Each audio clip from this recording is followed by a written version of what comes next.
Salut les amis, bienvenue sur Chrétien Philippe. J'espère que vous allez tous et toutes bien. Jeudi 2 avril, la Sainte Église catholique célèbre le Jeudi Saint.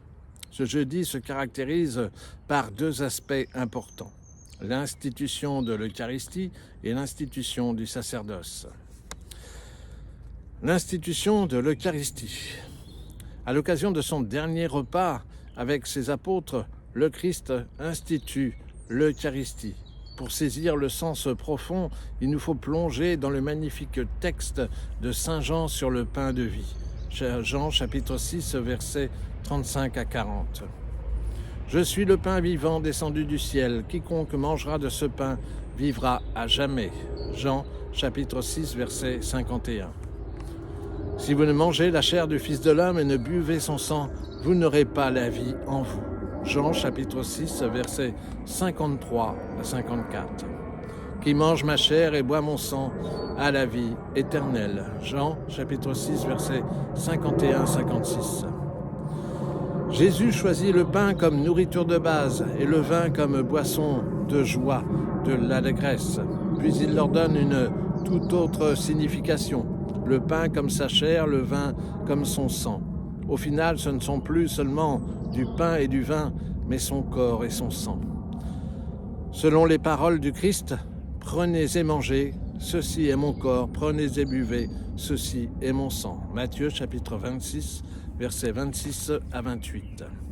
Ces paroles de consécration seront répétées à chaque Eucharistie. L'Eucharistie instituée par le Christ n'est pas seulement un simple repas fraternel avec ses apôtres, ni même seulement un mémorial, mais l'actualisation à travers les siècles du sacrifice de la croix. Le sacrifice eucharistique est le sacrifice non sanglant du sacrifice du Christ sur la croix. Le pain et le vin gardent les mêmes apparences, mais changent de nature en devenant le corps et le sang du Christ. Ce changement de nature porte le nom de transsubstantiation. Le Christ est vraiment et réellement présent sous les apparences du pain et du vin, qui sont les offrandes du sacrifice eucharistique. Saint Paul rappellera les exigences pour communier. Quiconque mange de ce pain et boit de cette coupe indignement se condamne lui-même. Première épître aux Corinthiens au chapitre 11, versets 25 à 29. Le deuxième aspect du Jeudi Saint réside dans le renouvellement de l'engagement des prêtres pour l'Église. Comme vous le savez, lors de son dernier repas, le Christ n'a pas réuni l'ensemble de ses disciples, mais exclusivement ses 12 apôtres.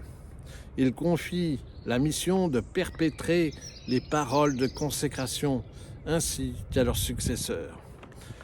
La succession apostolique assure cette transmission depuis l'institution de l'Eucharistie. Durant ses nombreux voyages apostoliques, saint Paul crée et structure des communautés chrétiennes, à la tête desquelles il établit des épiscopes, tels que Timothée ou Tite. Première épître à Timothée au chapitre 3, versets 1 à 7. Des presbytres.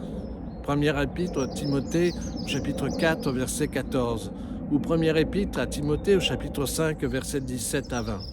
Ou encore des diaconos. Actes des apôtres, chapitre 6, versets 1 à 7. Première épître à Timothée au chapitre 3, verset 8. Et encore première épître à Timothée au chapitre 3, verset 12. L'épiscopat, le presbytérat et le diaconat étant les 3 degrés du sacrement de l'ordre.